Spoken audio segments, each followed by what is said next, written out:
Now to the US, and White House and Democratic Party legislators in Congress are closer to agreeing on an auto bailout plan. They've reached a deal in principle on a $15 billion loan to struggling US automakers. The proposed plan may see a vote today, but Republican Party senators have yet to get on board.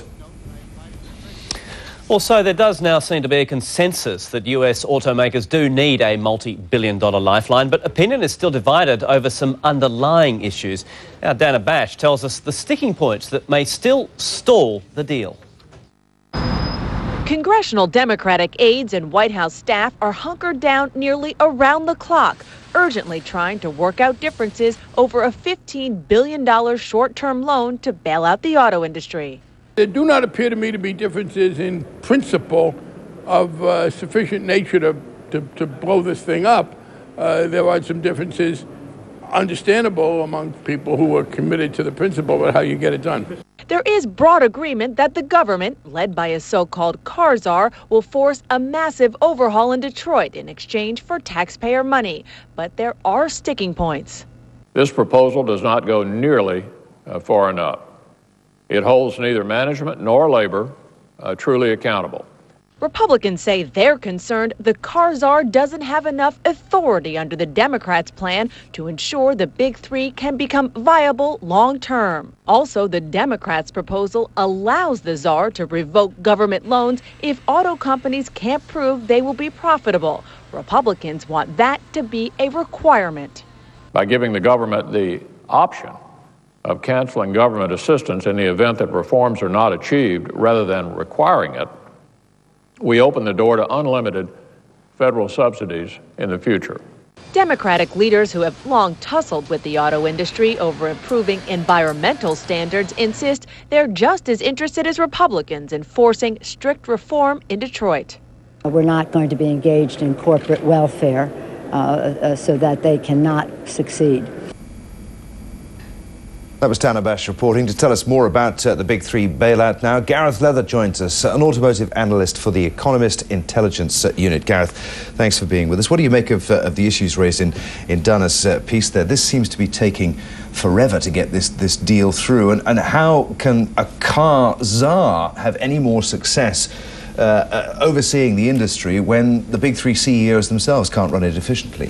Certainly in the short term, it's going to be very difficult for them. Sales in the US at the moment are falling by about 40% year on year. And a lot of this is to do with the recession and also the credit crunch, which means that consumers can't at the moment get any credit to buy cars, which typically is what they've done in the past.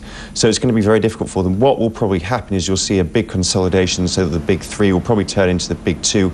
There might be a merger of Chrysler and General Motors. That will give them more power over kind of negotiations with the unions and suppliers and so on. What sort of person should this car czar be? Someone, I assume, with vast experience of the car industry. It's going to be very difficult for them because they're going to have to tread a fine line between the kind of political angle, so they're not going to want to be seen too supportive to Detroit and the Michigan area, which voted for President Obama in the last election. So it's going to be very difficult for them to find this, and it's going to be a very tough job as well. I want to play you some video here. This is Bob Lutz, the vice chairman of GM, talking about the mess that the industry is in and how far they've come since the 1980s. Here's what he had to say.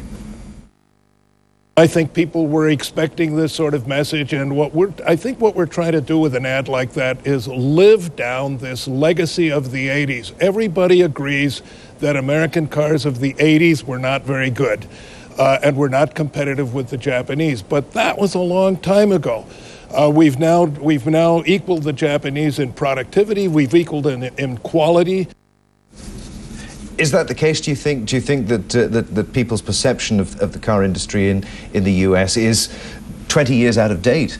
Certainly some progress has been made, and kind of US cars now, US manufactured cars, are a lot more reliable than they were in the 1980s, but you've only got to look to the first half of this year when we had really high oil prices, and you saw what were happening to sales of the kind of Big Three, which specialise still in kind of sports utility vehicles, which aren't really good in an era of high oil prices, so they've still got some way to go. It could be argued that the Big Three failed to take account of the fact that the oil price may well in the future rise. We've been asking people to send in their thoughts on the big three and the bailout package and what's happening in Washington at the moment. Here's one we've got from a viewer called Paul, who says that if the big three CEOs have dug this hole for themselves and the industry, why do they get to keep their jobs?